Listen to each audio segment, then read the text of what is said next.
ndakumira mosazonisira ndega ishendinochema baba ndakumira mosazonisira ndega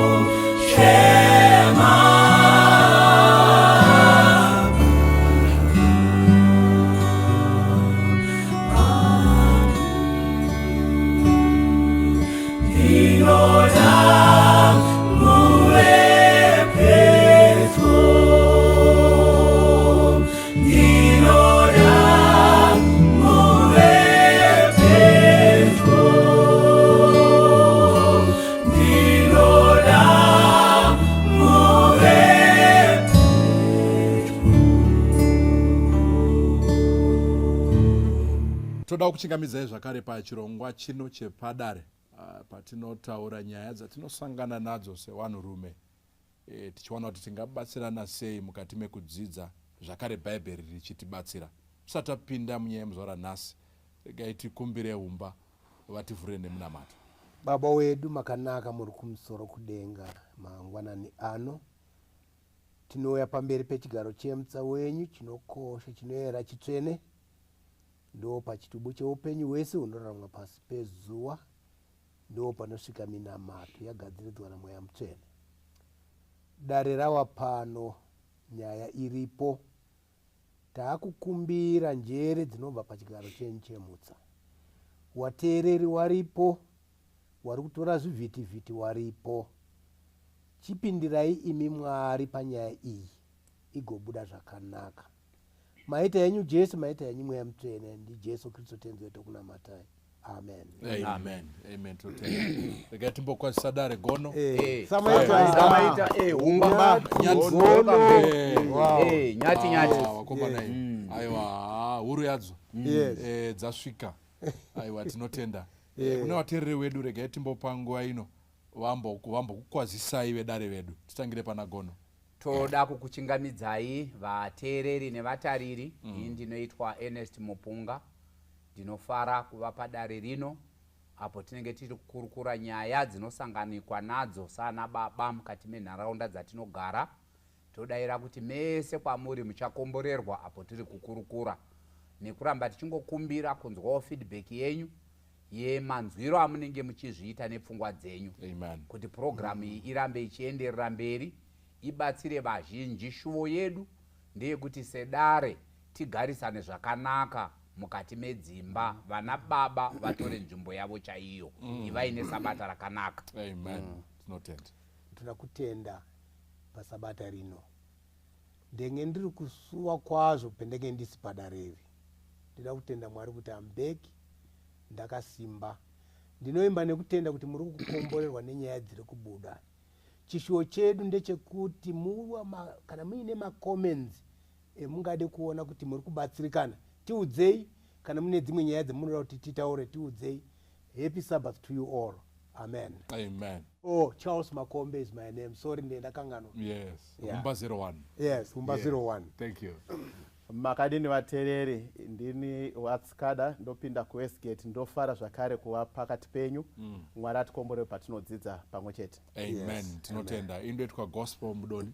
Ndopindira pa Mandara Church, Samaita 00. Ndindakatora nzvimbo musipo.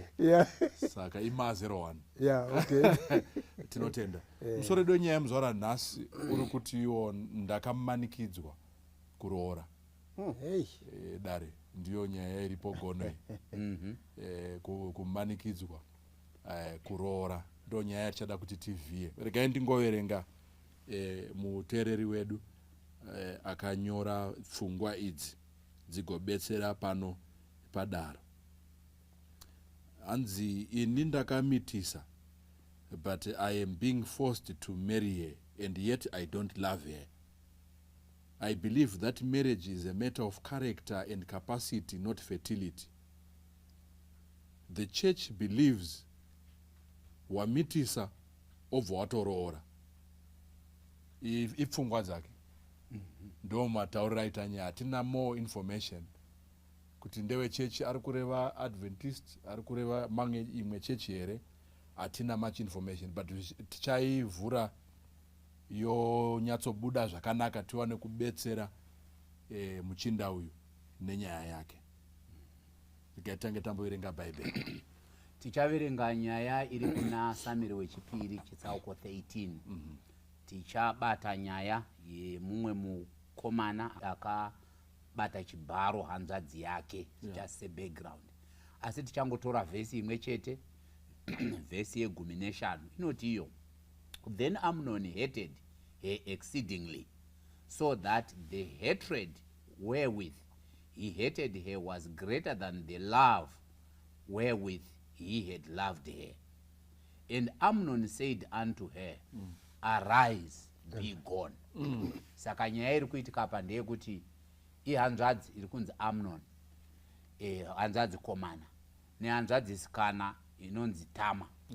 Saka akamuchiva kuti akanaka kwakuda kurara naye, kwakuita mashiripiti enyaya dzaakaronga neshamwari yake kuti akwanise kurara naye. Saka mukupedzisira kwazvo ndo paanonzi akazomuvenga zvakadaro, zvekuti ruvengo rwake apedza kurara naye rwakakura kudarika rudo rwaakanga anarwo asati arara naye. Asi mukupedzisira kwazvo anonzi anotomudzinga mumba mavakanga vaita maakanga amubata chibharo macho, maakanga avata naye, kwakutomudzinga zvikanzi chibuda muno chienda. Ndo nyaya yacho zvairi. Saka patinenge tichitaura tinenge tichipa reference kune zvimwe zvakaitika kare zvevanhu vakararama isu tisati tavapo. Ndomboisiya yakadaro vadare. Maybe topic on its own nyati musoro wedu wenyaya nenyaya iyi, maybe my first comments yenyu yekuvhurira nyaya ine muchindawo ari kumanikidzwa. For his comfort mumwe anoti hanzi dzimba zhinji dziri kunze uko, kana ukatora dzimba 10 dziri kunze uko, mumwe anoti hanzi vamwe anoverenga vachiti pamwe 6 ndedzevanhu vakaroora paita nhumbu. Okay, saka ndaverenga sekuti mwana uyu, I hope kuti mwana handisi kuziva kuti zera ripi akanaatomitisa. I hope havasi baba vakamitisa. I hope mwana. For his comfort, handi wekutanga kupinda panguva yekuti kana musikana wake akangaita pamiri wonzi chiroora. Izvo zvezvo manorms eculture yatinayo. Ndofunga pachange tichikurukura tichada kuti tiparure tichibatsirana kuti tazosvika sei panzvimbo yatiri, uyezve kana tikanga tasvika patiri ipapapa marayirwo atinoitwa nesociety neculture yedu anotibatsira here kana kuti haatibatsiri. Ndaona sekuti yanyora achiti hanzi ichechi, ane paanyora achitaura kuti chechi inoti kana munhu akanga apinda pachimiro ichi anobva anzi arore. Chechi haina painogamuchira rora. Chechi inotora vanhu auya kuchechi yovabatsira kuti vaende kuna Jesu. Ndo basa rechechi. Saka tichange tichibatsirana hedu patinenge tichikurukura kuti kana munhu asvika pachikamu chakadai angabatsirika sei. Yes, Umba. Maybe makare maizvifambisa sei nyaya yakadai?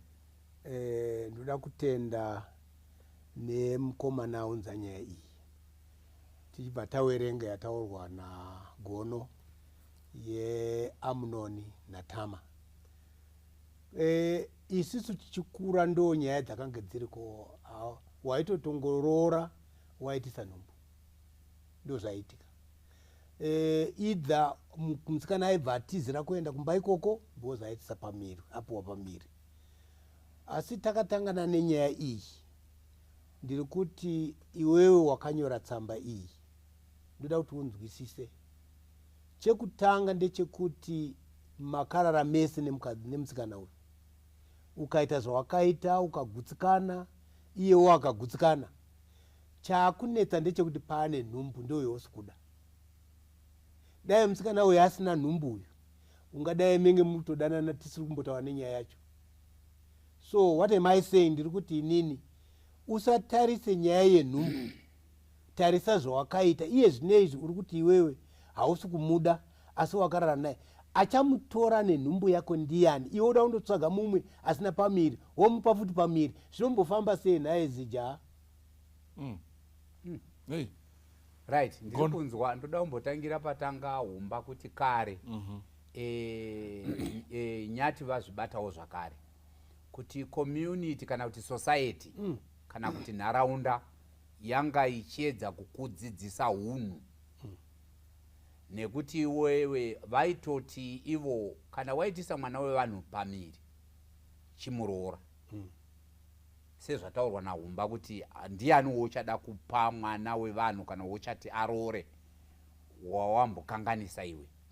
Vaitogona kuti futi kumwanasikana kana achinge asvibirwa kusvika nguva isiri right anobva anzi wanga uri kupi oti ndandiri kwanhingi zvonzi chidzoka kwaJohn kwanga uri ikoko. Vanhu votonoroorana zvototangira ipapo zvichienderera mberi. Ataura zvakanaka kuti marriage is a lifelong commitment, right? Saka iyewo nekafambiro kake kanofanirwa kuratidza munhu anoda lifetime or commitment. Ukafamba uchiita sehuku apa warara apa warara mangwana uzoti ndakuda wekuroora ndoda lifetime commitment. Society inoti aiwa katidaro chawaruma wewe chidya kwete kuti woruma wosiya woruma wosiya udasirani kuti azodya zvawaruma iwewe. Nekuti zvaitorwa tsika yedu yaikoshesa kuti mwana kana ari mwanasikana nemwanakomana vaite hunhu hwakati twasu. Haugoni kuti because ndiri mukomana handitakuri nhumbu ndinoenda hangu ndichingonovata pese pese, hazvaigona. Saka vaidza kuunza hunhu ihwohwo muvanhu. Hazvisi kuitwa nechechi izvi. Ipapapo maybe tinogona kumukorekta and sekutaura kwamamboita kuti unless kuine mamwe machechi anodaro, but machechi mazhinji vanenge vachitarisira kuti zvawamuitisa pamiri kutaura kuti muri kudananaka iye zvino hakuchadi lifetime commitment. Apo wanga uchimboda chii short time commitment. Hakuna chakadaro neupenyu hwomwe munhu. It's not fair. Hey, rega ndiwedzere to garlic mbichana panyaya yedu. Because pakaitika nyaya takaikanda pagroup vamwe vanga vachipa macomments ekuti tivere ngatibesere for our discussion. Muono wemumwewo ari kuti I think the church position comes from the belief that you don't just sleep around with a random person. For you to be sleeping with the person, you have already selected that person to be potential spouse. The focus should be on teaching young people not to have random sex partners. If you are sleeping with an okay person akakumitisa, there is no problem. The marriage will just happen sooner than planned. Ipfunga dzemumwe ari ungoti aiwa ndofunga ise chechi ndofa ndobva muri kutaura hatisi kutoencourage vanhu vanofamba vachidhipisa oil kudhipa stick. Unozwa kuti kune word rinoshandiswa kana statement rinoshandiswa nevarungu vanoti making love handizve. Saka kana tada kuti tiende nechirungu toti iwewe you made love kune munhu uyu zvingamake sense yekutoti you made love kune munhu wausingadi. Saka zviri kuitika pasociety iri kungoconfirma position yaanga ainayo ndozvingoitika apa. Iyoyo wati uri kuda munhu isu takasingazoti muri kudanana tazoziva kuti muri kudanana pane mafruits erudo ndozvatakungoconfirma. Saka I like pfungwa yataurwa nagono nahumba iri kungoconfirma kuti society haisi kutombodzvanyirira iutokufavor itokubatsira because iwewe une rwendo nepath yawanga watora. Changondinetsa ndechekuti pekutanga anga kuti anzi marriage is not about fertility chete. Saka fertility inoitwa kupi manje? Because kana wakuti iwewe marriage is not about fertility yaari kutaura kuti haisi marriage inofana kuwanika kupi? Because we thought kuti fertility is an element yemarriage, isn't it? Correct. Zvana capacity building izvo ndozvaaifana kuti aite asati aenda pabonde. Capacity building inoitwa munhu asati aenda pabonde. Kana wabva pabonde yatova fertility issue.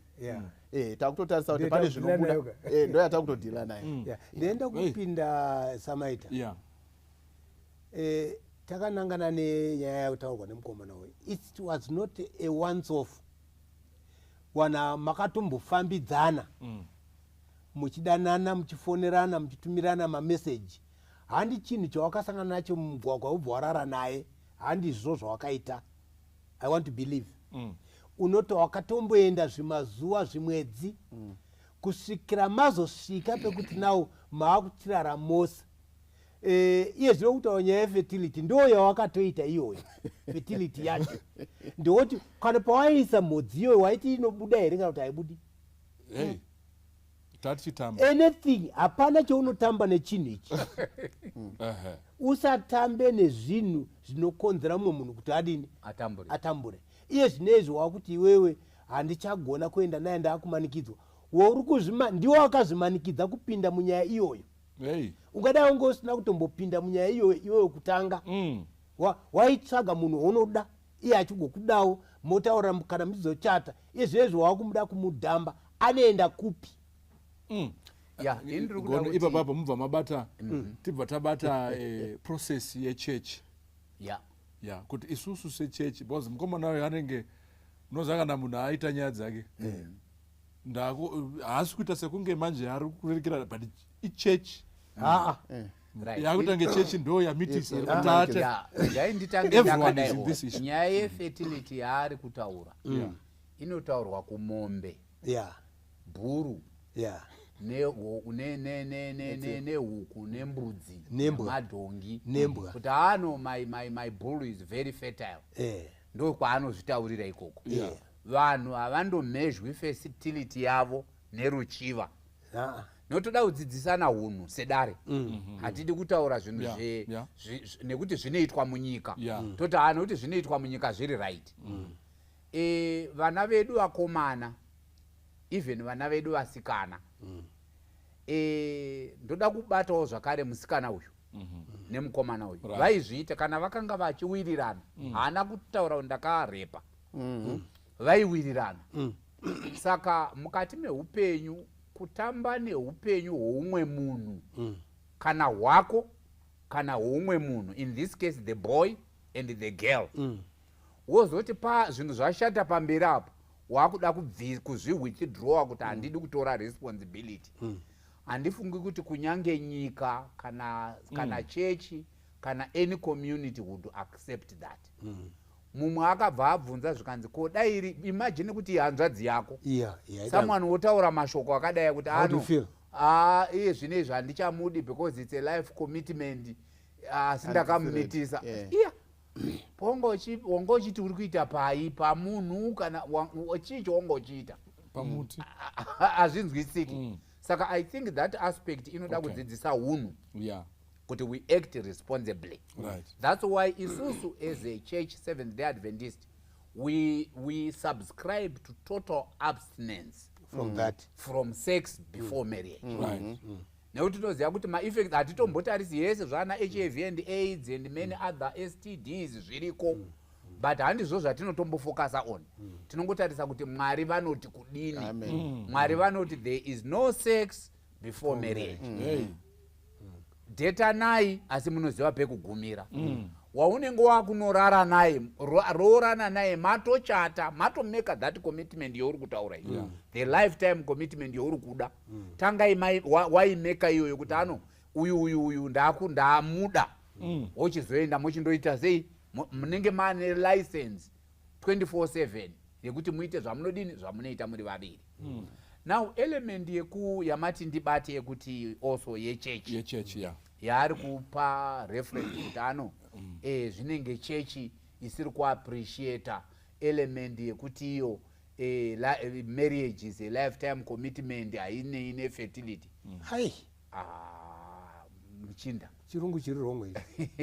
Handifungi kuti first of all sekutaurwa kwazvaitwa naNyati, chechi handiyo iri haitambiri pfuma yemunhu. Handiyo yakaisa nhumbuka. Number 1. Number 2, chechi haikutauriri kuti enda unorara nemunhu uyo. Saka usapinza chechi paisingadini, paisingakwani. chechi cheiri kungoda kuti kana chechi iri kukuti roora iri kungokutaurirawo zvakare kuti aiwa kamuchinda kana uchirara nemwana wemunhu tora responsibility of what you have done. You can't do it halfway. Kuti ini chandaingoda kungorara chete asi zvekuzoti aita nhumbu kana kuti haana kuita nhumbu pamwe wakatomuwana asina kumbosangana nemurume iwewe ndiwe wekutanga worara nemwana wevaridzi wabvisa virginity wapedza woti no but chechi haifanirwi kundimanikidza because inini ndoda we-lifetime commitment iyi yanga ingori fertility yakazondirasisawo then ipapo apo hazvibatiki. Inyaya yeresponsibility. Rega ndiverenge this comment then ndobva ndaenda pananyati ndemumwe anyora achiti anzi this is the ideal yamuri kutaura imimi vanhu vechechi. This is the ideal, but when it happens in reality, what then shall we do as a church? Whilst the church is trying to teach the ideals of a good youth, the reality on the ground is that it could have just been a one-night stand and the guy doesn't really love the girl. What advice should we give? Because marriage is not a walk in the park. I always say it can either take you to heaven or it can take you to hell. Mumwe weshungu idzi dzemoyo munozva kuti one night stand mudzimba dzatinogara idzi pfungwa yabuda ndeyekuti vataura zvakawanda gono. One of the things zvavataura ndezvekuti ngatidzidzisane unhu hwakanaka. Chechi inotsvaka kugarisana kwevanhu kwakanaka. One. Number two, yoziisa kuti Mwari anodei. Yodzidzisa izvozvo. Ndo basa rechechi iroro. Saka kana kugara mudzimba vanhu vachinzi vagare mudzimba zvakanaka, kana musikana uyu kana achidzokera kumba kwababa wake namai vake aine pamiri pemunhu ari kutaura kuti haangeri one night stand, vanogarisana zvakanaka chirudzii. Saka chechi iri kurealiza kuti vanhu vane mamistakes avanoita, vane maissues avanoita, but pfungwa iripo ndeyekuti kana uine twawaita hanzi aita twake ihomba rume handiti. Kana uine twawaita take responsibility yezvinhu izvezvo ndo chekutanga ichi. Then chepiri I think kuti vanhu vane system yekuti nhasi apa arara mangwana ane mumwe kuswera mangwana ane mumwe, society izvozvo yakagara yazviona ndobva yatiyo kana ukanga waita zvinhu zvakadai ruzhinji vaivha hanzi musikana ivha ndofunga ipfungwa yatitaurwa kwokutanga yaivha hanzi dzokera kwaungori ikokoko. Saka kuti titi amanikidzwa nechechi kuroora, I don't think we are being truthful. Society iri ngoti iyo iwewe ndio uri kuziva zvaungori kuita. Saka kana wangori kuziva zvaungori kuita chiwa men enough to then look after responsibility. We live in a society inonzi patriarchal inoti mwana ndewani, mwana ndewababa handizvere. Saka kana mwana uyu kana musikana uyu atakura mwana mumimba, atakura mwana uyu ndewe mukomana uyu anofanira kuziva kuti mwana akatakurwa nemusikana uyu ndewake, and he has to take responsibility yekuchengeta mhuri iyoyo. Zvinoita kuti isusu haugonika kungoti ndikuda mwana wangu chete mai vacho handidi, if wangototora kana mai vacho vangotora mai vacho. Pendaimbotaura newana wangu inini ndaiti kana muri kunze uku zvamunenge maita, funga futi kumba kuti waberekwa anoti kudini. You get what I'm saying? Pawaita nemusikana uyu wakambofunga here kuti sangano rinomboti kudini pakaita mimba? Point number one. Point number two, wakambofunga here kuti tikaitisana nhumbu panapa waberekwa anoti kudini? Pfungwa idzo dzakambouyawo here mauri? Because dai dzakauya mauri ungadai usina kuzosvika pawasvika apa.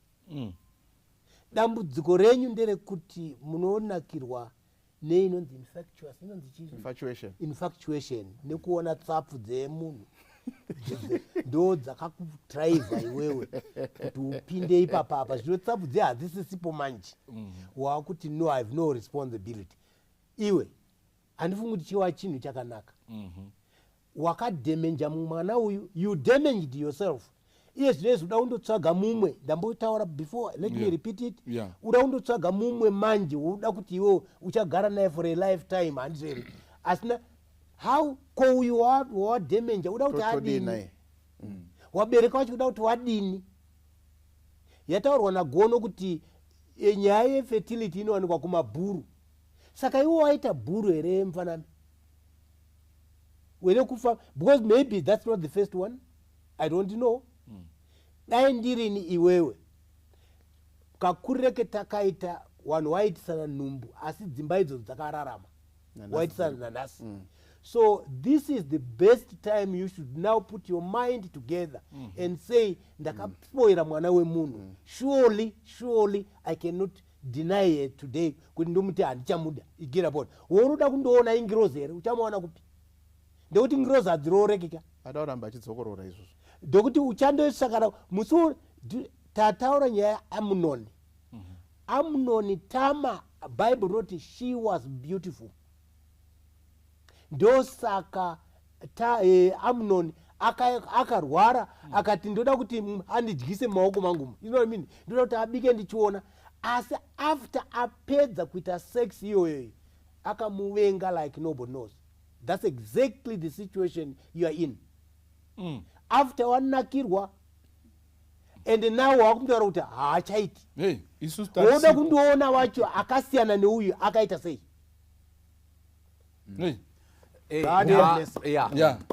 Tombokupai masters makuma. Inda ndichida kungoti zvangu nyaya idzi dzine makuva muupenyu, hadzisi nyaya diki. Nyaya dzepabonde idzi hadzisi nyaya diki. Nyaya yataverenga mubhaibheri umu yaTama naAmnoni yakazokonzeresa rufu rwaAmnoni wacho akuurawa naAbsalomu akuuraya mukoma wake.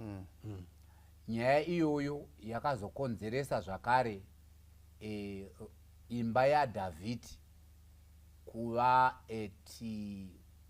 imba yeconfusion. Kuurayana hakuna kuzombopera asi zvakatangira pabonde. Saka chatiri kuda kungopa seyambiro kuvadiki vedu, kumayuthi edu akomana pamwe chete nevasikana vacho, nekuti kunyange mukomana ari kunge ndiye ari kurohwa nesando, iwewewo musikana wakabvuma kurara naye, ziva kuti nyaya idzi dzine makuva madziri.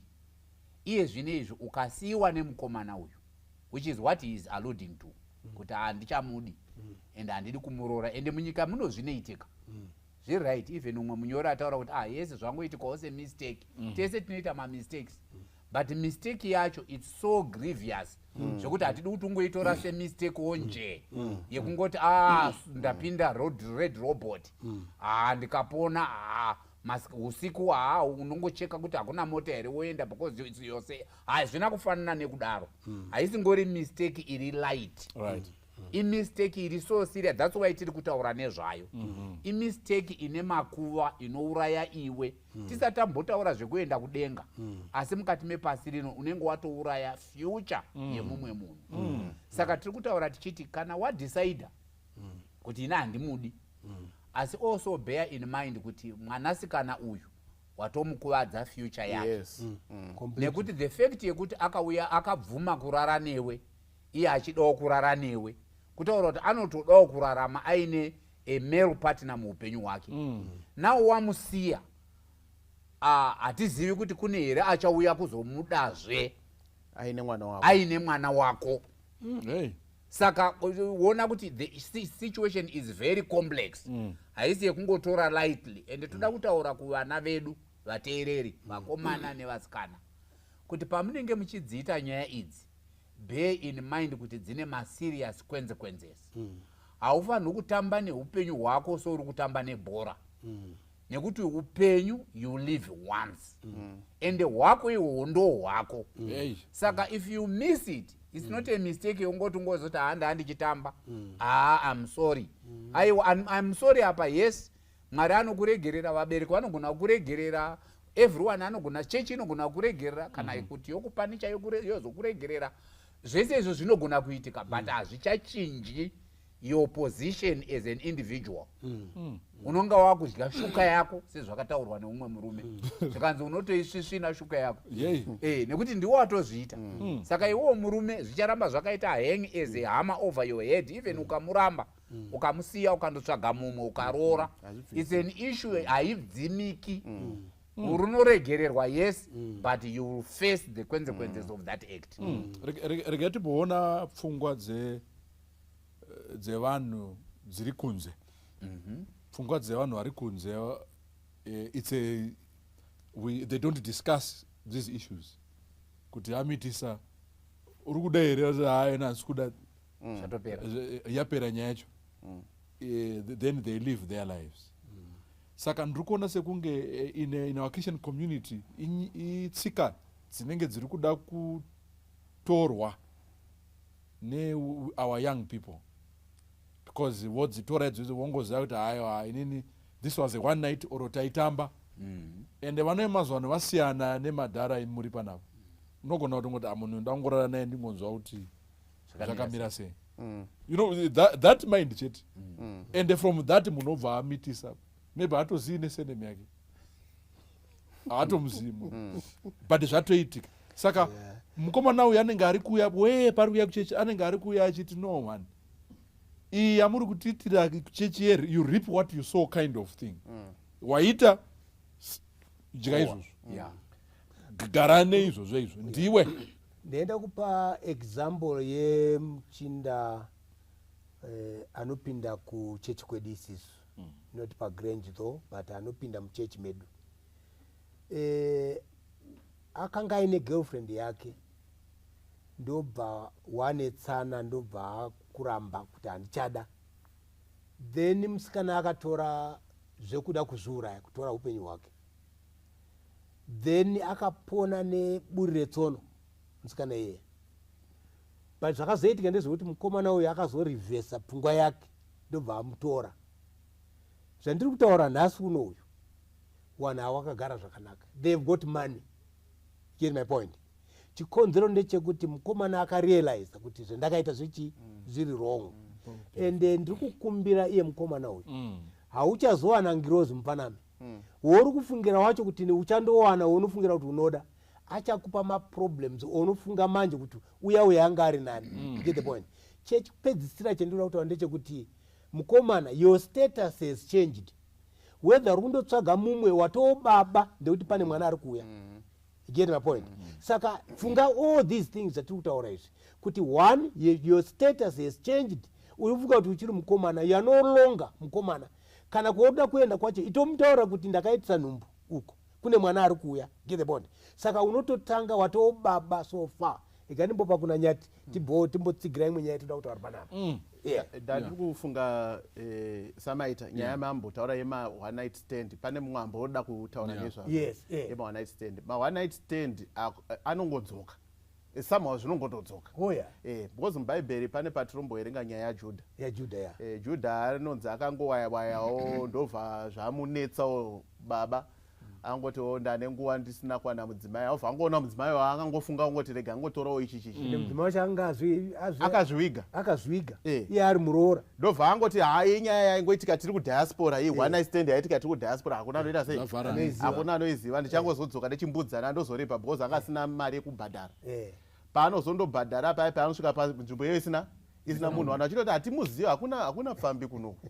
But tsvimbo yaJudha yaanga asiyira yakauya Padare. Tsvimbo tauya nayo iyi inozongouya chete. Tsvimbo yako yamufana yawakashandisa yaPadare. Hainzvengeki. Saka rinonzi bhuru rinoonekwa nemavanga aro. Ndo mavanga acho atakutoona. Rega arapwe mavanga aya. Hatisi kumanikidza kuti munhu aroore. Chiri kumanikidza kuti uroore mufanami. Ndiwo wakaita mabasa ani. Ndenda kuti pindei panyaya yechechi usaipinze panyaya dzako. Church has nothing to do nekuisana nhumbu. Makazviita muri 2 pedzai muri chifuti muri 2. Cheche inopinda papi? Yenge isipo cheche. Yenge isipo. Pemakanga makarara muchiita zvomaita muchipuruzirana. Cheche was not there, wabereki wengu wasipo. Mpana pfungwa dzako ngadzidzoke back. Ndekuti kunze uku unofungira kuti ndiye uchandoroora mumba memuroi hauchaona nhamu. Uchandoroora anohura futi.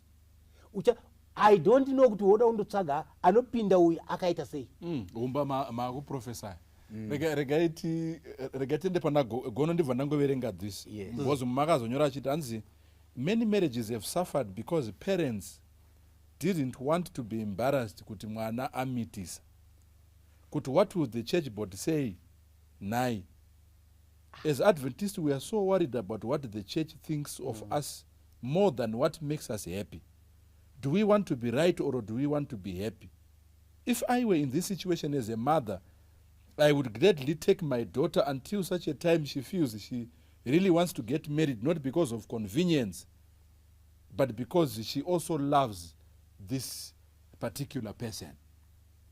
Arikuya, I think, ne engo yekuti maybe isusu wabereki tisi tiri kutopa pressure wafana wakuti apesire munhu maybe ari kuramba because munhu arikuti what will my parents say izvo havazvide izvo hazvibvumirwe. Ndiri kuregai ndikomende paissue iyoyo.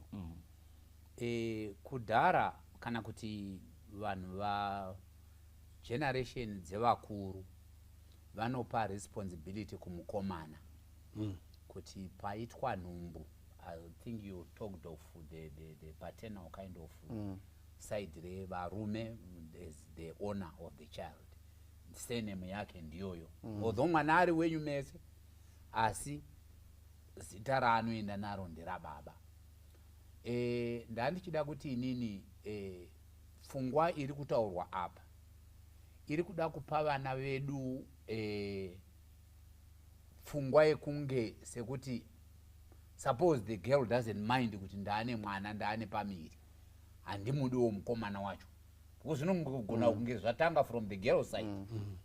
Angangoadmire this guy kuti arare naye but is not material to marry me or to be married to. Saka zvinogonekawo izvozvo. Saka vari kuti ivo saka mopiwa here pressure nechurch kana kuti kuzvipa pressure kana kuti nemaparents kuti muroorane without really considering your future. Isusu hatisi kucompromise kusedare. Hatisi kucompromise future yako kuti ngaive future isina mufaro. Hatisi kuti zvezvakare roora wausingadi.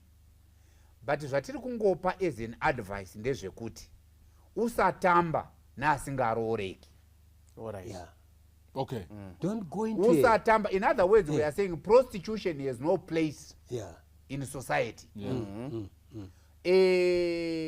Sleeping around, just fornication, as the word used in the Bible, has no place in society. Because if you just say kuti nasi kwaita taita holiday because kwanzi vana havasi kuenda kumabasa because kwaita cyclone Freddy ndangotsvaka wekundofara naye. Nhasi paita Easter regai ndotsvaka another Jane wekundofara naye. Mangwana kwaitika a party, birthday party, ndoda unorara naMary. We are saying kuti izvozvo hazvitipi hunhu sesociety. And the church, guided by the Bible, the word of God, also says izvozvo hazvina hunhu. So at the end of the day, don't give us ningi mhosva isiri yedu. Because isusu tiringotora pamaresults ako. Wakanyora O level. Ukabuda nemaU. MaU haaendesi kuA level. Chienda undofudza mombe. So wonditi vari kundimanikidza kuenda kumombe asi ndani chida kuenda kuuniversity. Aiwaka. Maresults ako ndouri kutaura kuti koungagona kumombe. Because ukafudza hadzidyi kumunhu. Ndo zvatiri kugoreva. Saka iwewe wamitiswa. Nanditi takuti chiroorwa naakumitisa. Ndo zvatiri kungotaura sesociety. Yes, kana wazoita hako nharo hatigoni kukumanikidza because you are an adult after all. But it's still society pressure yedu inenge iri kuti wamitiswa chienda kuna akumitisa muchindogara mese nekuti tinoasuma kuti kumitisana kwenyu kudanana. Mama tokonzida zvese zvekuti ane chikoro haana chikoro, anogona kusenza haagoni kusenza, akanaka haana kunaka, zvese makatokonzida mukatoona makakwanirana. That's why makagona kuenda pabonde muri vangani? Muri vaviri. ndozvetiri kungopa sesociety. Saka usati zvinoratidza sekuti we don't consider, aifanirwa kuconsider. Uri kutipa basa risiri redu nderako, isu tiri kutangira pane maresults ako. Toti zvino ndaona munhu panapa afenda, ndomuita sei? Ndomutakura kana ndomuisa oti mungadai musina kuzondisa muambulenzi yered, mungadai maaiwazve takuona wakafenda, we don't know zvaitika, takuchisimudzira ipapo tichienda mberi. Ndinongoti nditi at this rate tikagona kuti titi vana vaite kuti nhasi wamitisa woregera kutora responsibility, nhasi wamitiswa woregera kutora responsibility, nezvako kumazuva ano vana vedu havana commitment avo. Vana vari kumazuva ano havachade marelationships ari kutaura lifelong. Vana vacho vamazuva ano havachada marelationships anotora mavalues akaita kuti vabereki vedu vagone kugara mudzimba nguva yakareba. Havachazvida izvozvo. Ndafarira pfungwa yamboverengwa patatanga paya. Musikana uya anoti kuna Amnon, ukakumbira kuna baba vangu havangandinyima kwauri. Okay. But Amnon haana kuda kumirira nguva yekuti apiwe musikana uyu kana anga achaupiwa. Iye akatora musikana uyu zvekumanikidzira, in this case anditi kana akatora musikana uyu zvekumanikidzira. Zvatingada kutora tichitransfer pane nyaya yaverengwa kuti vana vari kudzimirai muzondopiwa kuti mugone kundogara mukati memba. Havasi kuda kumirira nguva iyoyo. Issue yemavalues akaita kuti vanhu vagone kugarisana mukati medzimba, vana vedu havachagona kuti vatore nguva vachizvimirira. Ndambonzwa muchibvunza mumwe mubvunzo kuda maybe wandichati ana makombo wandibatsira kuatenda. Yongori kutiwo mwana aita pamiri haasi kuda hake kundogara nemurume. Handi musoro nyaya yekuti hanzi ndakamanikidzwa kuroora. Shona yaisoti kana ukanga waita hako pamiri chibva waenda kumurume wako uyu aita hake pamiri but ari kunyatsoona kuti uku hakundoite zvakanaka, vazhinji humba watakandoperekedza kundoti tiri kundokusiya kumba kwemuridzi wenhumbu iyoyo, handizveri? Ende ruzhinji rwacho vamwe vakatozotiza ikoko vakadzoka kupi vakadzoka kumba. Vamwe vacho tikamboti dzokera tikavadzorera vakadzoka futi. Vakadaro ndofunga ndo pari kuuya pfungwa ine mukomanayo ari kuti handisi kuda ende muchamumanikidzira hatizombofa takagara zvakanaka.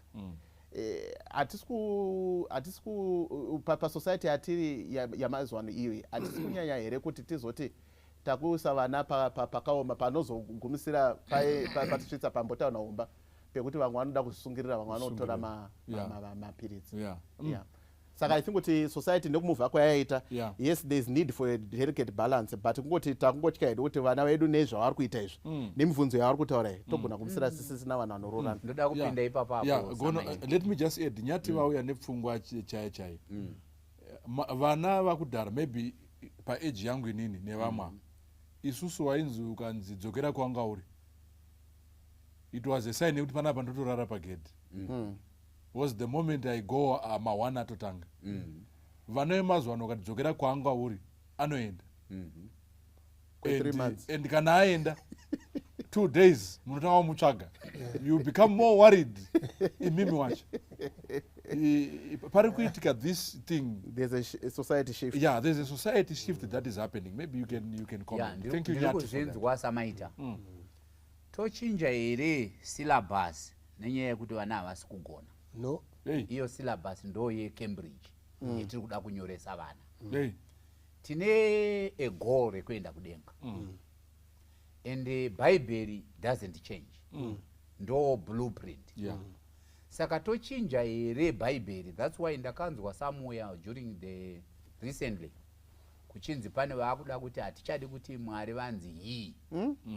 Toda kutsvaka a term handizi kuti vanenge vakuti it here because it haisina he or she kana hishi kana kuti I don't know. But tochinja here ndo mubvunzo wangu, ndo answer yangu. Mubvunzo wangu ndo answer yangu. Tochinja here syllabus nechikonzero chokuti vana havasi kugona.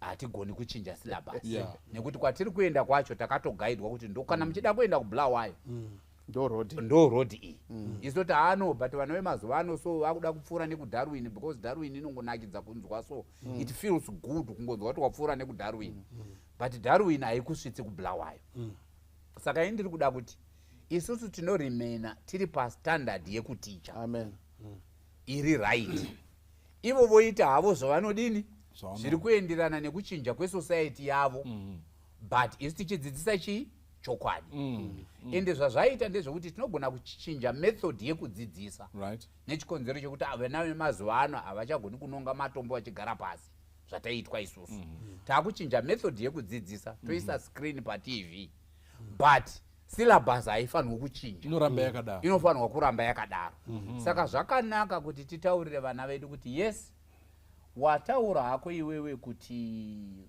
uko hakundogariki because hakuna chakati nechakati nechakati but hatifanirwi kutanga kutaurira mwana uyu zvinhu zvaitika tofanirwa kumutaurira mwana uyu asati awira mugomba vana vangu humba vamboita allude kuti I sometimes tell my boys kuti vana vangu kana uchinge watora waenda nemwana wemunhu ukandorara naye akauya pano achiti ndaane pamiri ini ndinototi ndiye muroora wangu zvatopera handina agiwi and handimbosweri ndichiita nharo as long as wabvuma kuti zveshuwa ndakarara naye inini pandiri yatodini ukada hako kuzotendera uchiti hako hakugariki tarisai hana kuenda kuchikoro tarisai hana kudini ndo zvawaifanwa saka ndinokutaurira ndokutaurira kana wazosvika manje mugomba racho manje hazvichanetsi because unotoziva kuti position ndeyani ndeyakati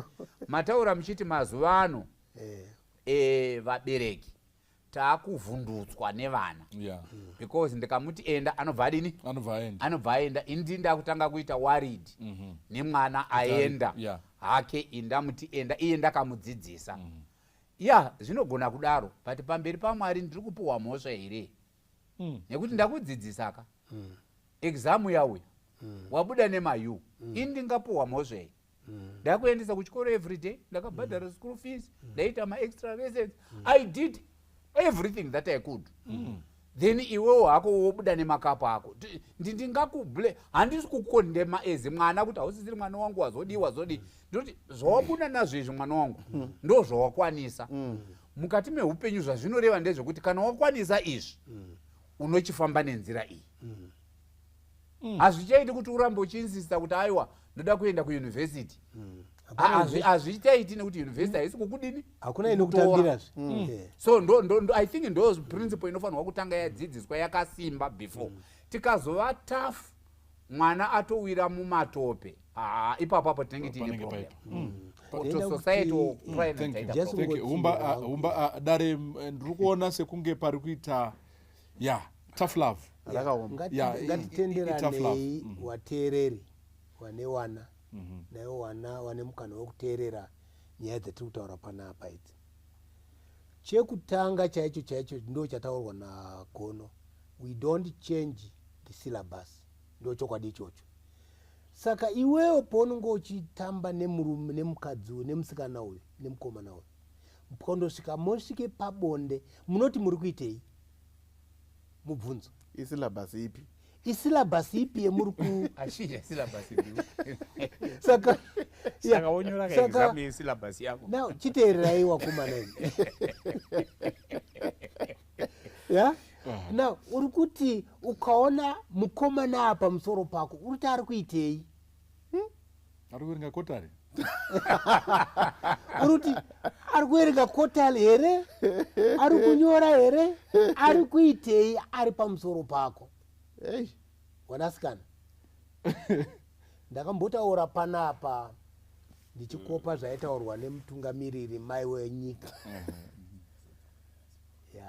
murunzwa zvanaka wane mapatsi awaiti mwanasikana haafanirwi kubatwa this was paZTV hazvinyadzi ndapota musatambe nechinhu chounonyatsoziva kuti ichi chichandipinza either pakudestroy hwangu upenyu ramangwana rangu ndo zvakaita mukomana uyu wakashandisa chombo chikakuwadza mumwe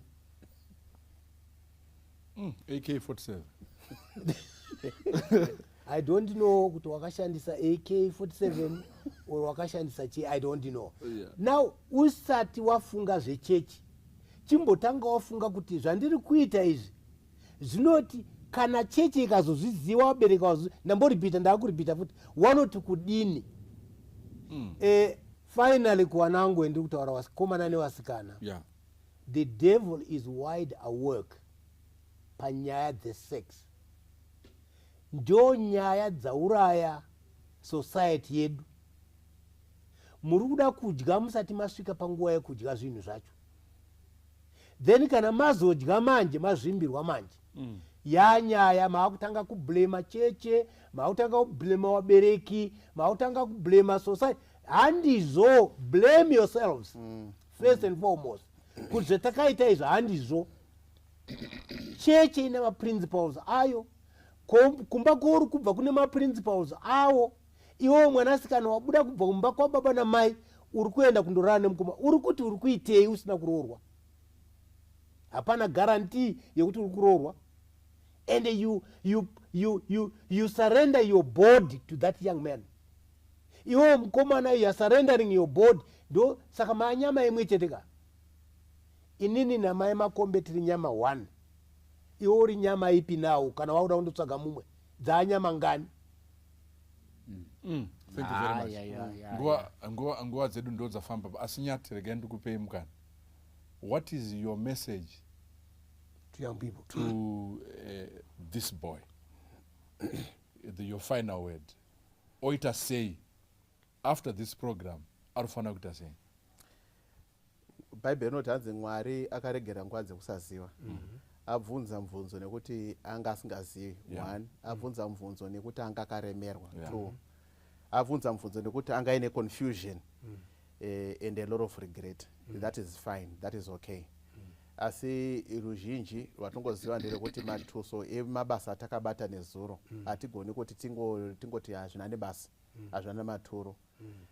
Ndandiri kufunga ndichiti kana wafunga kuti uri kudya sadza ukaritsenga nenyama mukanwa chibva watongomedza. Ndozvingoripo ipapapo.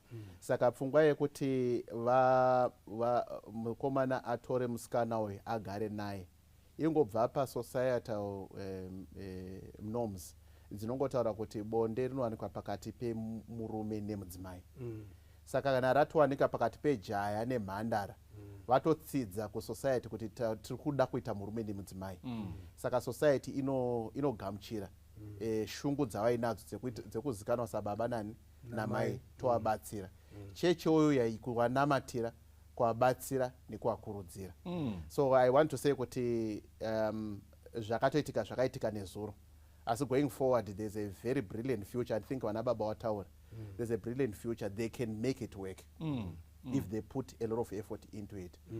I was listening to someone angari kutaura kuti marriage is a lot more about what you put into it, kuti zvibude, and then less about what you expect from the other person. Yes. Saka iye ane zvaakaita adzidza zvaapiwa izvo arikutati mudzimai ane mwana pamwe achaita mwana musikana.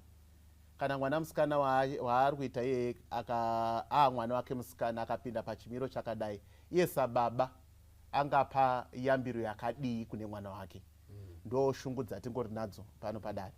Kungoti we encourage the young man kuti God will help him, ngaangoenda ahead, let him take courage, God will give him a happy marriage. Nemusikana waakatora iye. Take responsibility. It's a commitment. Zvinoita. You are not the first, neither You are are you not the the last. last guy. Yeah. And inyaya dzakawandisa dzinoitika mukati meupenyu. You need to take courage. Your last words to the church. Church ndio iri kublemwa. Saka imomirira church. Indiri kuti hangu kusangano ngatidzidzisei vana vedu well ahead of time. And also vanzwisise kuti kazhinji church whatever position it takes it from the Bible. The word no guidance yavo zvinotaurwa naMwari. Saka kana vachitaura kuti no Mwari havafariri chimiro chekuti unotora mwana wemunhu womuitisa pamiri woti haaziye life partner yakandifanira hazvipi hunhu. Saka ndiri kungoti inini church ngatidzidzisei vana, ende kana tichinge tadzidzisa vana even kana vawirwa mutsaona dzakadai, let's befriend them, let's not dump them and throw them away. Nekuti church pachezvayo itoriwo wilderness yekutadza, ndosaka Jesu akauya kuifira. Saka isi tikaziva kuti isu sechurch tiri vatadzi, tinobata mwana uyu mukomana nemusikana zvakanaka, togara navo pasi zvakanaka. Vana vangu zvaitika ndizvo zvaitika. This is premature, manga muchida kutanga madai. Saka iye zvine izvi taakukupai advice, modai. Let's love them. As we correct them, let's correct them in love. Amen. Let's not make them outcasts, as Samaritai said, kuti hausi wewe kutanga, hausi wewe kupedzisira. Asi rombo rakaipa ndekuti chechiwo zvakare ikabva yatora position yekuti isusu tiri vatsvene, iwewe ndiwe mutadzi wega. Zvinoremera mwana akasvika pasipo. Umbadime kupedzisira. Ndienda kuti the message to the girl. Ndienda kuti kune mukomana first and foremost, because ndiye akamutsota kutanga, ndiye akamuti ndokuda. You remember? Mukomana haikona musikana. I want to believe so. Ndienda kuti kune mukomana uyu pasi pana pezwa panapa pana ngirozi dzinoroorwa. Kana ukafungira kuti iye is not the right one, ndofunga kune the right one, ndoda kutaura kuti uri kusinyepera, ndekuti hakuna the right one, ndekuti iwe hausi right either. Saka ndiri kuti nini, why don't you then put your mind together, look factually and saying, Chacha, is she not married material? Wozibvunzawo kana ukawana answer kuti she is not, chizibvunzawo futi kuti am I a married material? Ukati hongo, then you are also lying to yourself. What am I saying? Ndiri kuti put your mind together, kana zvichibvira go reconcile nemusikana uyu. Get out.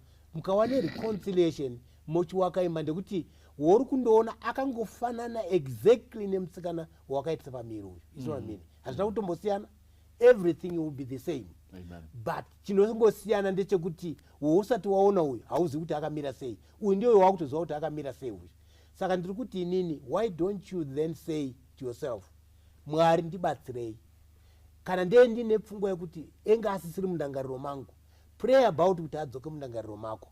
Then start a home. You will see, ndakupa example yemunhu enga yemusikana akanga akusungira akatumwa matablets nekuda kwokuti anga arambwa, asi iye zvinezvi they've got a happy home, one mari, one driver mota dzakanaka. You don't know the future yemusikana uyu, iwe you don't know the future yemukomana uyu. Thank you so much. Toda kutenda vateereri nenguva yatava nayo. One person says, when you see a man fall, don't laugh, learn. And the other one says, you don't understand my situation until you sit where I sit. And my circumstances are true kutaura. It might not be today. It might visit even your own house.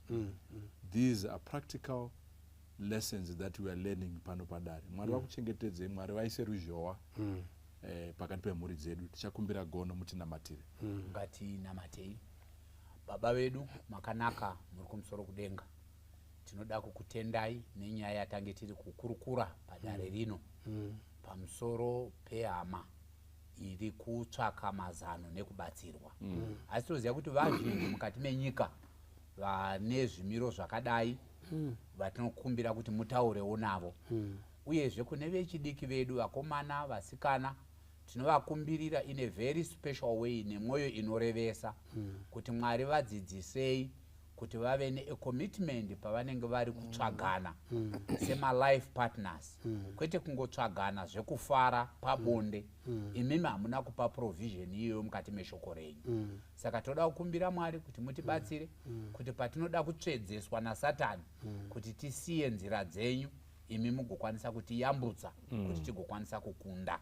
Chitibatsirai, batsirai vadare, batsirai vari kutora mifananidzo, batsirai kunyange vateereri vedu kuti tose tigokomborerwa muzita raJesu muponesi tonamata. Amen. Amen. Ndimboda zvakaipa ndipenye kururama ndidzidzise zvakanaka ndigare nehama pindanyi mumwoyo mangu ndipenye tsitsi rudo ndigare ndifambe mundipe zvakanaka handimboda zvakaipa ndipenye kururama ndidzidzise zvakanaka ndigare nehama pindanyi mumwoyo mangu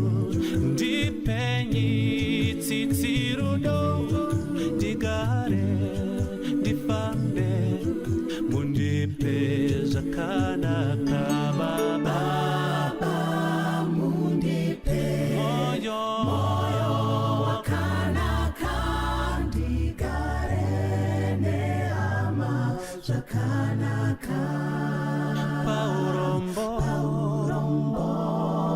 neupfumi wandinawo paurombo Baba neupfumi wandinawo Baba mundipe moyo wekuregerera vamwe ndigare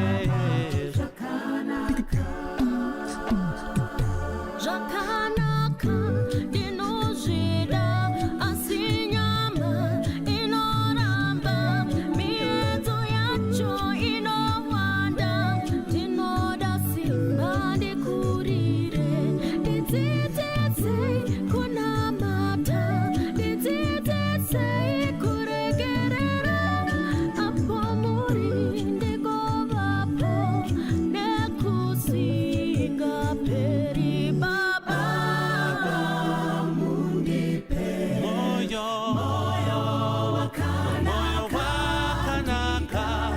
ndigare zvakanaka paurombo neupfumi wandinawo paurombo neupfumi wandinawo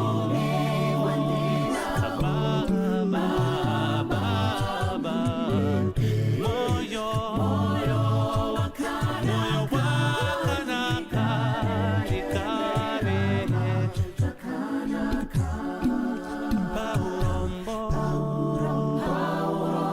neupfumi wandinawo